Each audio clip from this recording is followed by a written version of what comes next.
Good afternoon and welcome to Today on Bay TV. We are live in Swansea on Friday 12th of May 2017. I'm Heavy Derby Cook and this is Gaynor Morgan. We are joined by Keith Milward and Joe McDowall. Hey, how you doing? How's it going? Good. A lot of people will probably recognise you from, obviously, Britain's Got Talent in 2011. You've done loads since then. Should we just remind ourselves of that moment when you found out you were the winner? Yeah. Here it is. The winner of Britain's Got Talent 2011 is...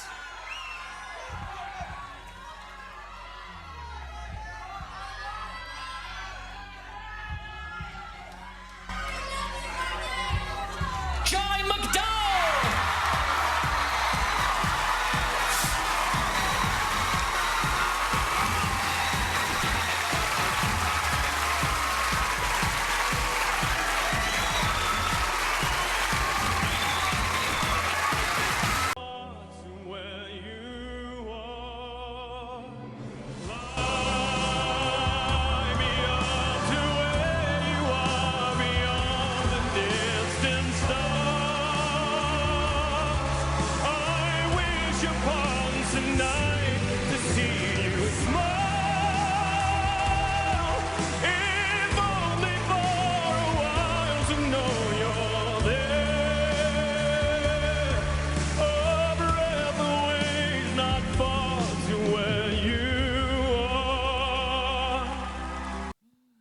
Powerful voice. Yeah. Oh, it's still strange to watch that back, if I'm being honest. I bet. So do you want to tell us why you're in Swansea and in South Wales? Well, I'm here because I have a show in Neath at the Gwyn Hall tomorrow night. It's my first solo show with a live band in about 2 years, which is pretty awesome. So looking forward to it. It's going to be a good show, I think. Adrenaline's running then.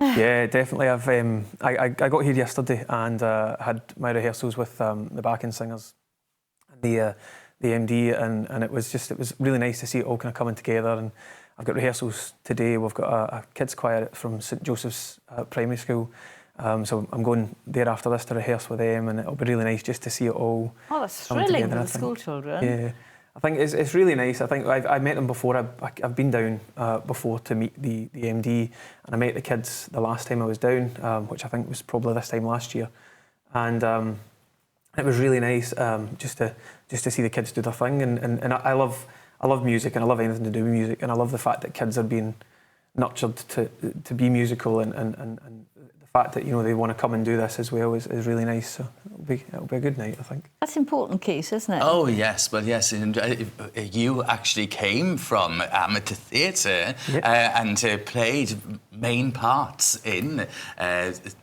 theatrical productions, Fiddler on the Roof and Seven Brides, Seven Brothers, yes. But then, of course, along came Britain's Got Talent, and now you sing worldwide. Yeah, I know. I get about.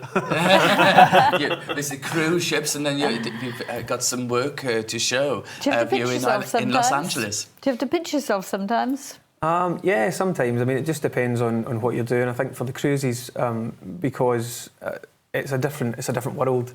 And you've got to be on the ball all the time with the audience, and it's a different type of audience from what I'd be used to in the UK and on land and stuff as well. So it just you've basically got to make sure they've got to make sure you can do what they need you to do. And I think the very first cruise I went on, other than almost being sick, I managed it quite fine. So I was okay. So it was good, and I've done a few since then, and I think I've definitely got my sea legs, and I've had some good reports, so it's good. I hadn't thought of that. If the ship's going through stormy seas and you're on stage, is that difficult? Yeah, very difficult. I once suit me. Yeah, I once done a show, and I got to the end of my show, and I took a bow, and I almost fell over because the ship moved, and it was so funny. And there was a part in the show where I sang some nice slow numbers, and I sat on a stool, and I sat down on the stool. The ship moved, and the stool went to the side, and I was just like, oh well, continue to sing.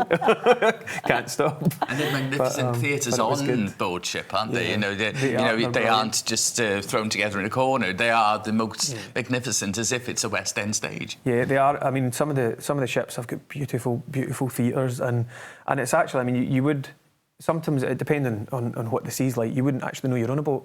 You know, it's great. And Like a floating city, I guess. pretty much, yeah. And I mean, some of them, they've got everything you need. Like, they've got bars, casinos, the theatre, you know, everything that, like, there's pools on deck, all that sort of stuff. Some of them even have flumes.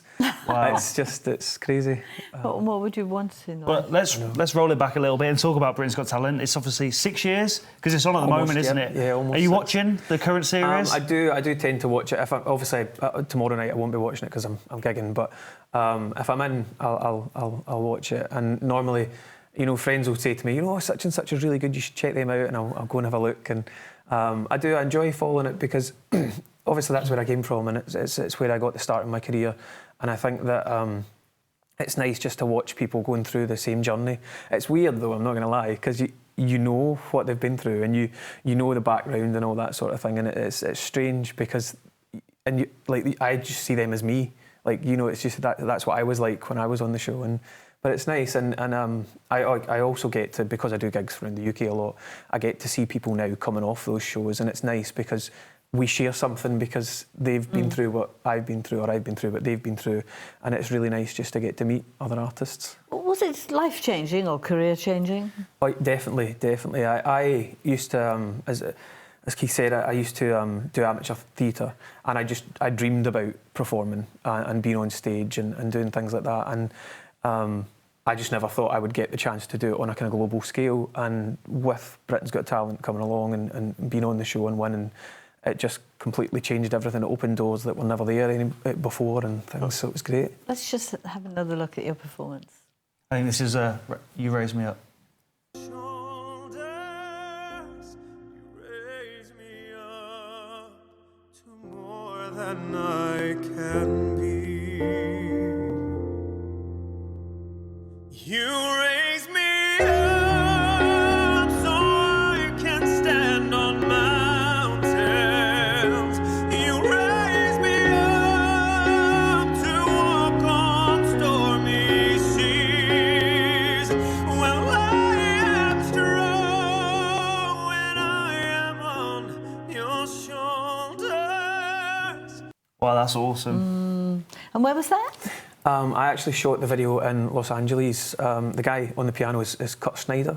He's a massive YouTuber. And going back to the question before, he actually saw me on Britain's Got Talent and got in touch to say, I'd love to work with you. And I just happened to be out in LA recording some new music for myself. And he said, you know, if you're here, I've got time, do you want to do this? And it was great because it's racked up millions of views and got me more fans and things as well. So Takes you into another league again. It's just that it's been seen, and it's, you know, not what you know, it's who you know, that sort of thing. So it's been really good. Well, you've certainly whetted everybody's appetite. I mean, your voice is amazing. So, are there any tickets left tomorrow night? Yes, Gwyn Hall and Neath? there's tickets left. You can get them from the website for Gwyn Hall or the box office. So hopefully, if you fancy it, come along. This time It'll be a tomorrow, great there'll be night. tickets left. Obviously, one of the prizes you get from winning Britain's Got Talent is to perform at the Royal Variety Show. How was that? That was amazing. I actually don't think I've had an experience since then that's matched that, because I walked around on cloud nine, seeing all these artists and performers that I'd grew up watching, and like Penn Taylor and Tim Minchin, and then Andrew Lloyd Webber was there, and it was an amazing experience. Tony Bennett. Tony Bennett, yeah, he was And there. just the occasion itself must have been amazing. It was just, I think just even being on stage, because I sang my first single, With or Without You, with the Scala and Calatney Brothers choir, and that was the first time I'd ever actually met them, so it was really nice just to be on stage and share it with them, and it was just a great audience. And then meeting royalty as well. It was Princess Anne that I met, and she was lovely, just a really nice down-to-earth person, Seaman, so it was good. So what's coming up? What have you got coming up? Well, I've got my show on Saturday, and then after that I'm going home and I'm gigging throughout June up in Scotland, and then I've actually got a gig in July at Glam's Proms with Susan Boyle, so I'm looking forward to that one. I've met her a few times, but I've never ever sang with her before, so I'm looking forward to getting the chance to sing with her, so that'll be good. That's great. And is there music online for people to find and listen to? Yes, my album's online. I've also got There's actually a free download of a song called Cry on SoundCloud. You Raise Me Up, you can actually buy that from iTunes as well. And there's a whole host of other different things. And there's the Gwyn Hall in Nice tomorrow night. Yes, Gwyn Hall in Nice. That's the most important thing. Thank you very much. After the break, we're going to be looking at today's papers with Liz Cairns, and Pelleschi is going to be joining us. So we'll see you then. Look forward to it.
Welcome back to Today on Bay TV. I'm Henry W. Cook and this is Gaynor Morgan. Liz Cairns has joined us and so is Anne Pelleschi. And it's a big celebration, isn't it, this weekend, Sunday? Yes. What's happening? Sunday the 14th of May is Dylan Thomas Day. And is there a reason for being Dylan Thomas Day? Or did you just Yeah, pick- he's the second best poet, apparently worldwide, but the best poet in Wales. It was the day that in 1953 that Under Milward, his play for voices, was first performed in New York. So it's to celebrate his work. And it's World Dylan Thomas Day, isn't it? Yes. So how long's that been A going? couple of years now. I mean, the centenary really kicked it all off and reminded everybody that this brilliant wordsmith was Swansea born. So the centenary reminded everybody, the world. And it's from that, really. And in a strange question, but how do you observe World Dylan Thomas Day? Is there things you should do or to celebrate it? If you're following in Dylan Thomas tradition, there's nothing that's written down that you have to do. You just do. It's World Dylan Thomas Day every day for you, isn't it, Annie? Absolutely, you know. But the whole point of this Swansea boy is the inspiration he's given generations. And will continue to give the inspiration.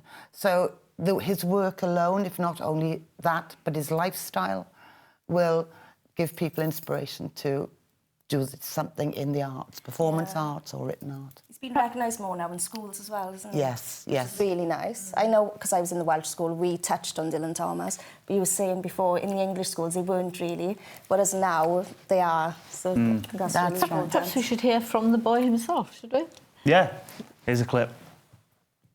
I like very much people telling me about their childhood, but they'll have to be quick, or else I'll be telling them about mine.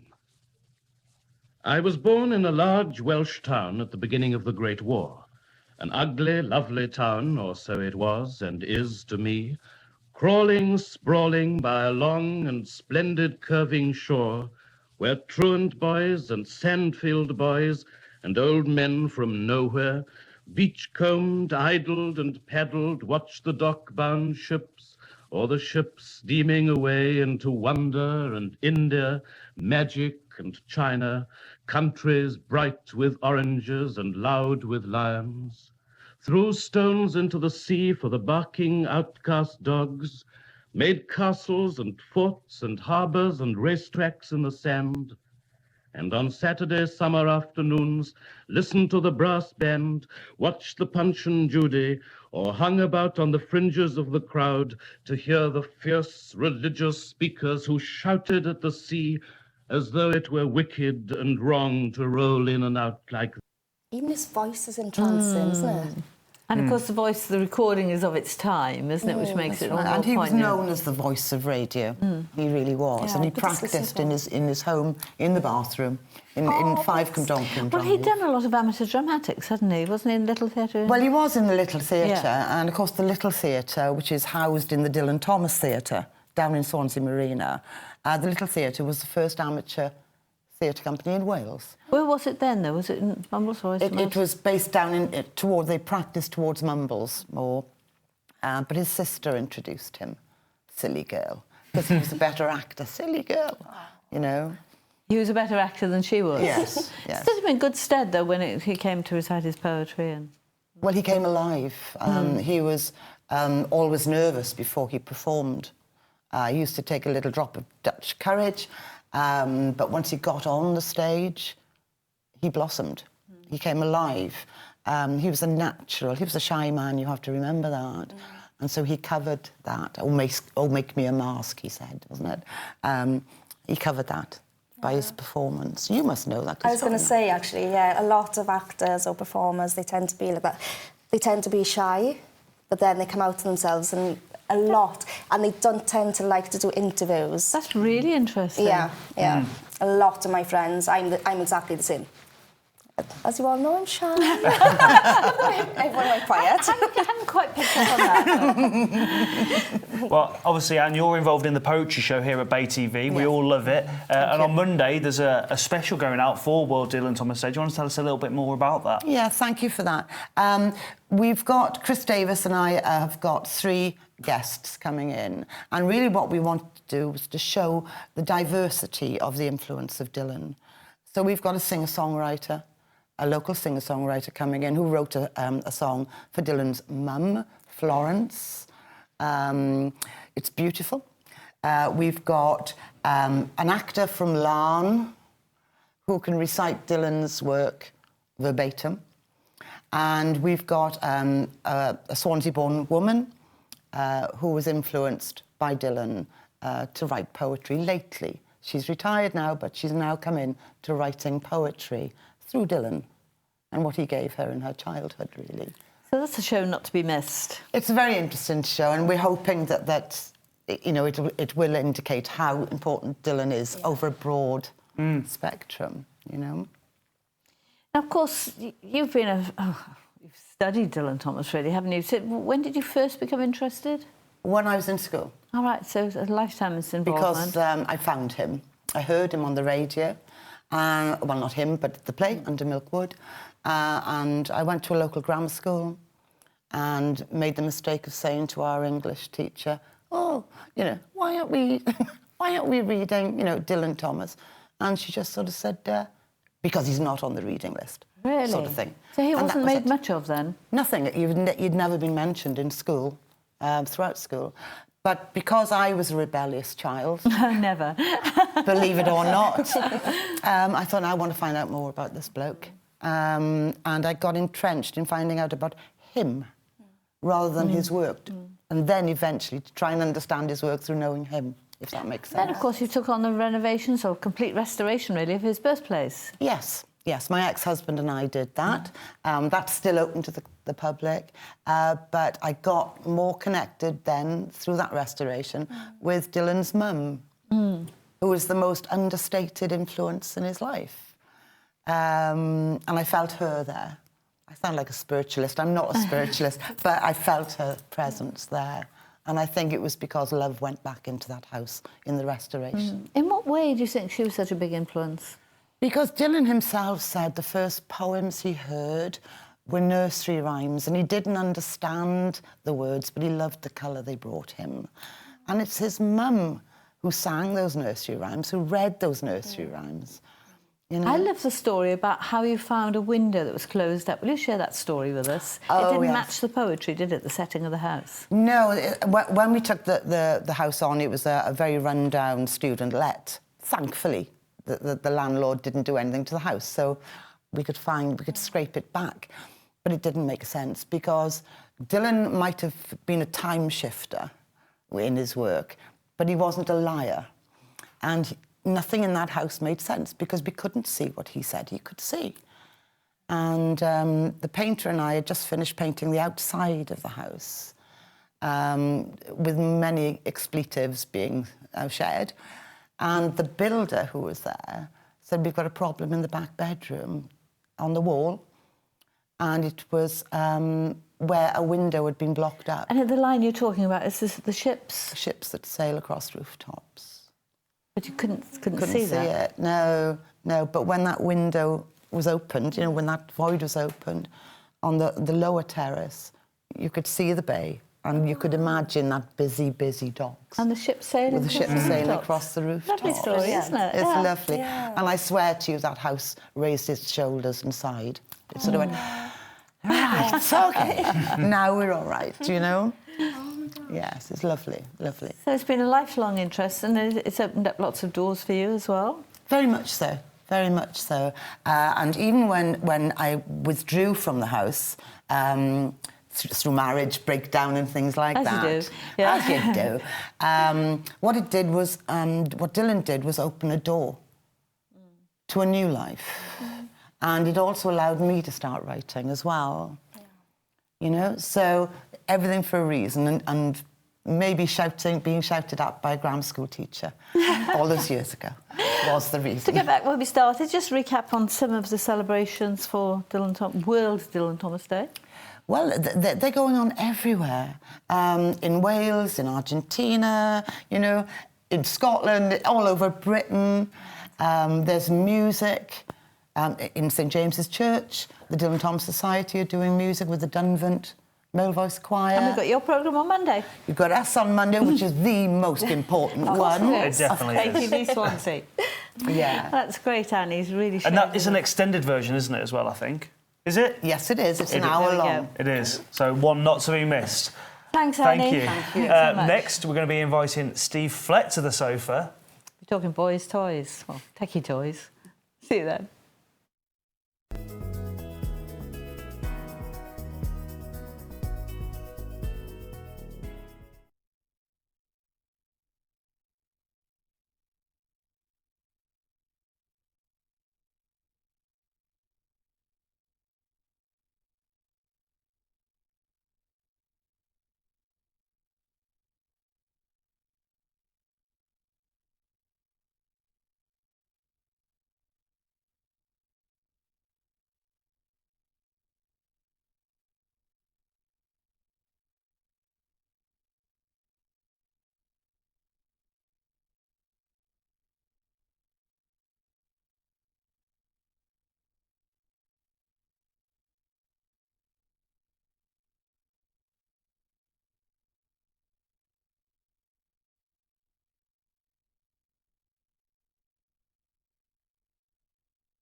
Welcome back to Today on Bay TV. I'm Henry Darby Cook and this is Gaynor Morgan, and we're now joined by Steve Flett.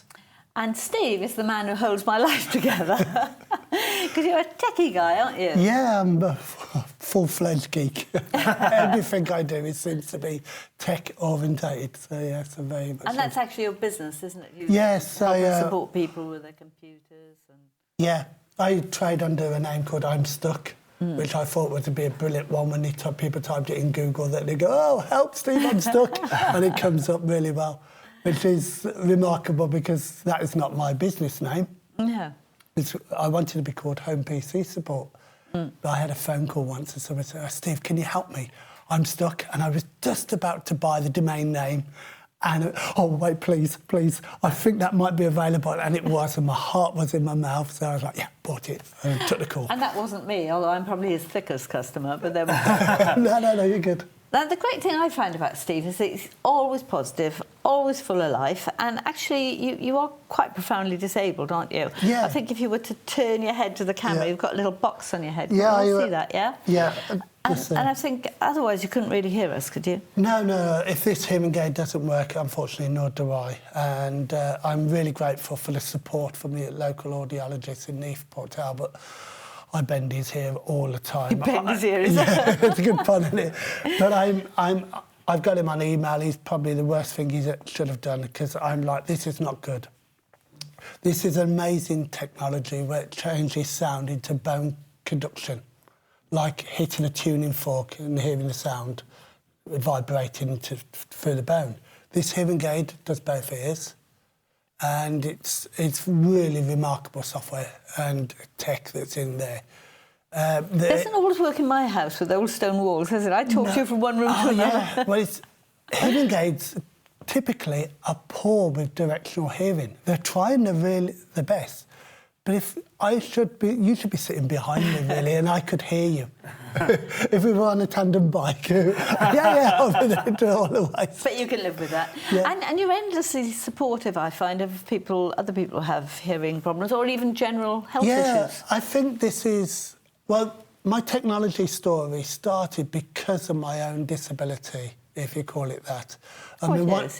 One side of it, I don't mind being deaf because the world is a noisy place and I can just take it out. And then I'm lucky, because we're walking down the high street and it's noisy, it's bedlam, and I've got it nice and quiet. But I had to get really into my tech when I was working in a factory, and I had to apply for my own job again, and I'd never written anything out. So in 1996, I got one of the biggest computers you possibly could have. It was massive, just so that I could write and spell.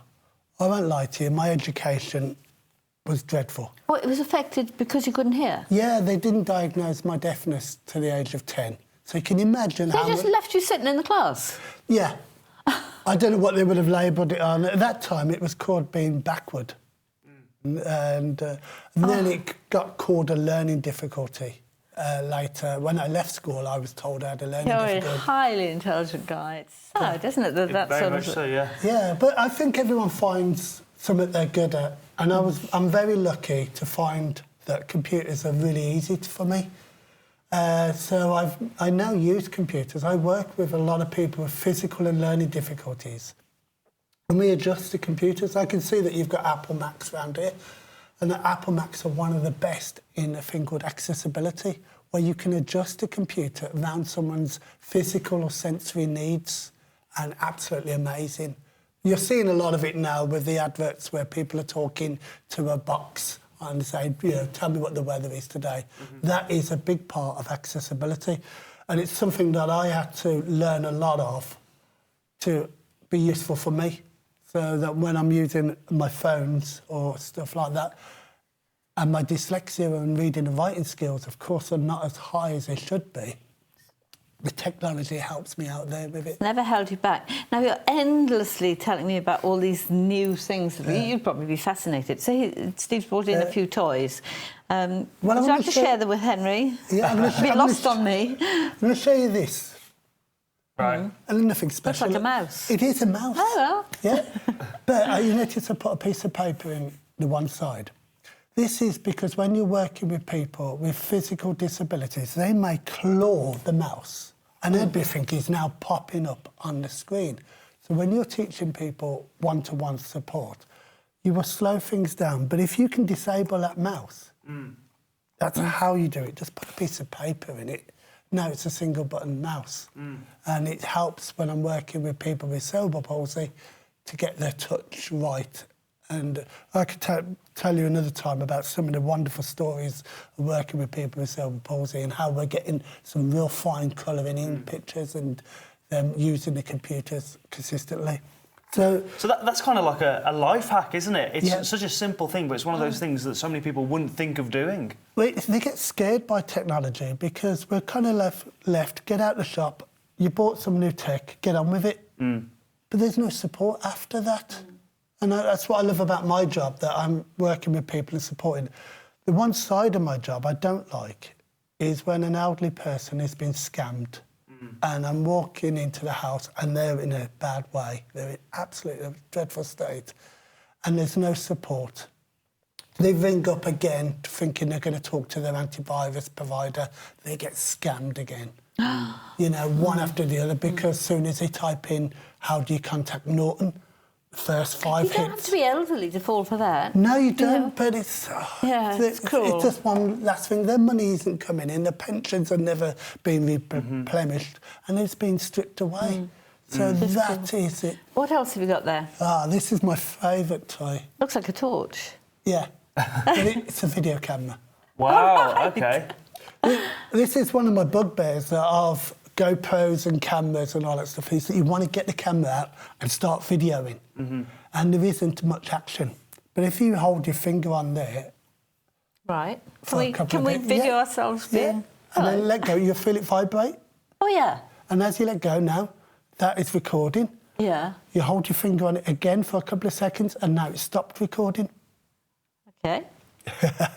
Your turn now. Really neat kit. And, of course, the phone. Yeah, the phone is an asset to my business. An amazing bit of kit, especially how we're all getting into cloud storage and carrying our data with us. I'm doing my accounts on the move. I'm doing my invoices on the move. On your bike sometimes. Yeah. I use Bluetooth headphones, but Skull Candy ones, because I found that they've been the best for charging, holding up to 8 to 9 hours. And I'm taking work calls while I'm out on my bike. And then I pick up the phone and go, 1 sec, yeah, I can book you in. Then it's on my Apple computer. But the amazing thing about this phone and the latest, it's one of the best, cheapest in a way of 4K cameras. That ability to see things in a different light, like a snowflake in front of you, kind of effect. I can video. You could invite me to a wedding if you wish. I like cake. Are you getting married?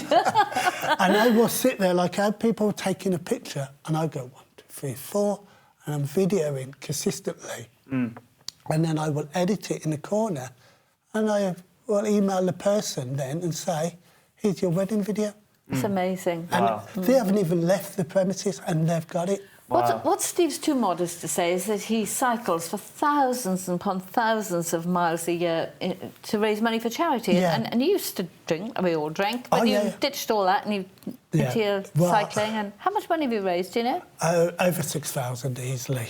Wow. Yeah, you know, and it's one of the... It's a carrot, isn't it? Because a long time ago, in 2010, I started cycling for fun, Vietnam. And As you do, yeah. I saw Top Gear do it, and I thought, that looks really good. I'd love to do that. My wife, Tricia, booked it, and I went, right, we're going. And I went, yikes, I don't want to be the guy at the back. I've got to start training here. And so I got into training, and people followed me on it. And I started... Followed you on the bike or on the... No, sorry, on social media. And I got into it, and everyone really enjoyed my journey as well as I did. And they said, are you doing it for fun or charity? I said, more stupidity, actually. And they said, well, what's next? And I worked out the distance of what I've cycled, and I said, well, I'll cycle Birmingham. But I cycled Birmingham on the main roads with traffic joining in. My heart was in my mouth. Oh, no. So yeah, very, very scary experience. But then the people on my social media, on Stephen Flett Cycling UK media, was actually pushing and going, why? Yeah. An inspiration to us all, Steve, I think. You are. On your bike, yeah? Thank you so much for coming in. Now, after the break, I'm handing over to Chris Bynan and Tom Jenkins will be on the sofa. I'll be behind the camera. We'll see you then.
Welcome back to your final part of today on Bay TV. I'm Henry W. Cook and this is Chris Bynan.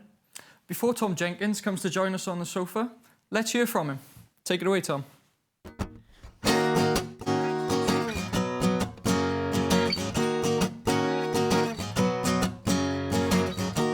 And I don't know what I'm bringing. Remember the days we were singing sha-la-la-la. Oh, sha-la-la-la. It's like a shot to the liver, and I'm like an open river. I go oh, with the flow. Oh. I said it's better to be late in this life than early in the next. We've been waiting all our lives to get out of this mess. Let's run away now. I got my husband back and I'm ready to go. Let's run away now. I've been here too long, got nothing to show. Let's run away now. No, we won't look back. No, we won't look back. Let's run away now. I said I'm caught up on the wrong side. Gotta get the hell out of here.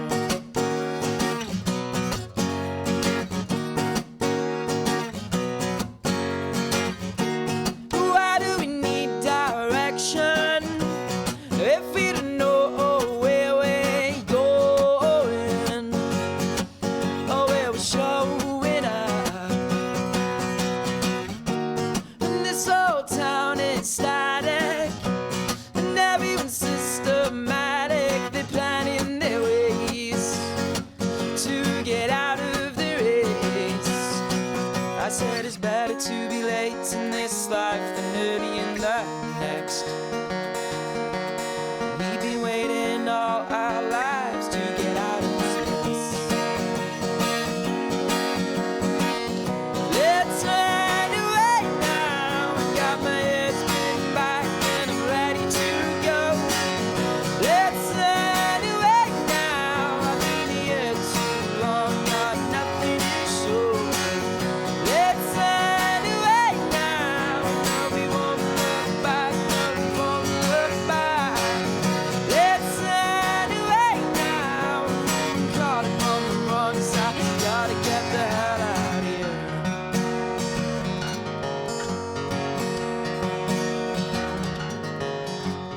Falling from a tree and falling from a tree. It's all about you tonight. It's all about you tonight. I'm falling from a tree and falling from a tree. It's all about you tonight. It's all about you tonight, tonight, tonight. Let's run away now. I got my husband back and I'm ready to go. Let's run away now. I've been here too long, got nothing to show. Let's run away now. No, we won't look back. No, we won't look back. Let's run away now. I said I'm caught up on the wrong side. Gotta get the hell out of here. Get the hell out of here. Thank you. Wow, awesome. Fantastic. What a way to start part 4. Tom, come and join us. How's it going? Yeah, very good, thank you. Awesome. So some people know you as the singer of Straight Lines. Yes, You've just finished right. a UK tour called the Tired Tour. Well, yeah, Yeah. that was kind of, we kind of give it that name, but just because we haven't toured for a while and it was kind of a bit of a shock to the system, really. So, but no, it was great, you know, it's nice to be back out the road and playing. Fantastic. You also do some acoustic stuff as well. Yeah, You've got an EP out as well, Scream Dogs. Yeah, I came out last year. I'm just about to release some more stuff. We're playing a new song later on the show. So hopefully a debut album I'm going to put out either this year or start of next year. So. Fantastic. So obviously a couple of different styles there, from the band to the acoustic stuff. Yeah. I mean, you've got a couple of albums out with the band as well. Yeah. I mean, the styles for the albums, do they sort of write themselves, or you go in for a style when you're writing them? I don't know, really. It's kind of with Straight Lines, I guess we kind of like to push the boundaries a bit with like, you know, alternative rock, I guess. And yeah, we, you know, I don't know, it's just if a song sounds good, then we'll just keep it, you know. We try not to be too clever, and we try not to be like too like basic then, you know. So it's kind of a bit of a middle ground there. So, but acoustic stuff is just kind of, yeah, it's just nice, just chilled out kind of stuff, you know. Great, you've got some gigs coming up over the summer as well. I mean, where can people see you, and are they with the band, are they acoustic? I have a solo show a week Sunday, 21st of May, I think that is, at Giddy Who in Cardiff. And then with the band then, we've got a couple of festivals. Firstly, Camden Rocks on the 3rd of June. 2000 Trees Festival in July. And then I think there's a Fat Lip Festival and a new one in Bristol. So, yeah, just... Great, so you're a busy man then? Yeah, pretty much, yeah. Just before we send you back over to play, I mean, where can people find you? Where, you know, are you online? You SoundCloud? Yeah, Straight Lines on Facebook, and myself, Tom Jenkins Music on Facebook. It's pretty much the source of all social media, I guess, for us. So, and Twitter and Instagram and all the perfect. rest. I'm sure everybody will come and check you out. Yeah, I mean, with that, Tom, I mean, do you want to play the show out for us? Yes, definitely. Thank you very much. Thank you, guys. Thank you to all our guests today and all our viewers for watching us, especially those who have tuned in for our Talking Pictures afternoon matinee coming up next on Bay TV. And today it's the 1963 comedy The Fast Ladies, starring Stanley Baxter. And with that, take it away, Tom.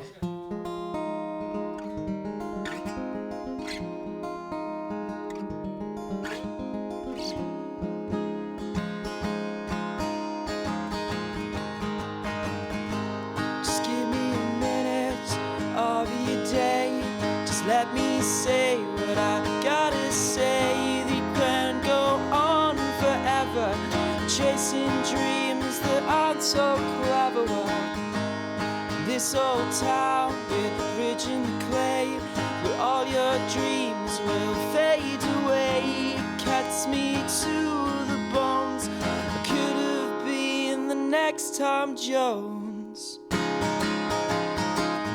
Oh, one day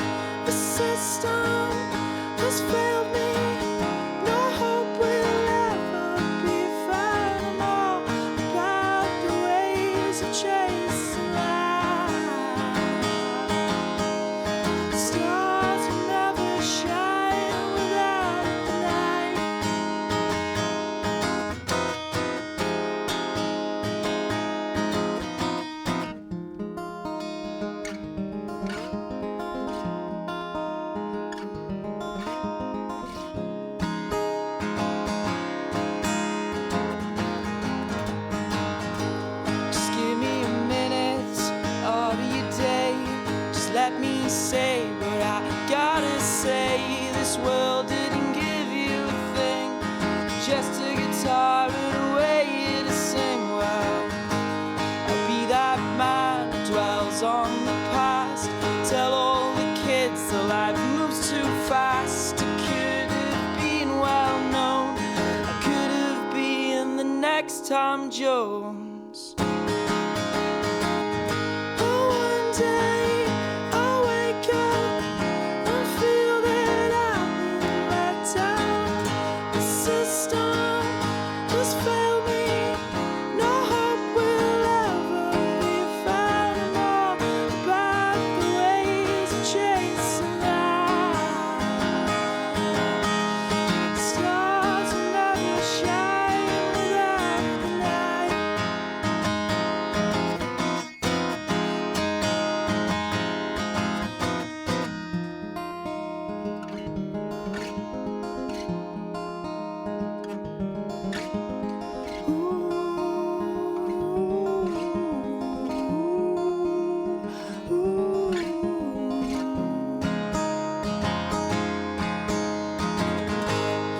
this old town with a bridge in the clay, where all your hopes will fade away. It cuts me to the bones. I could have been the next Tom Jones.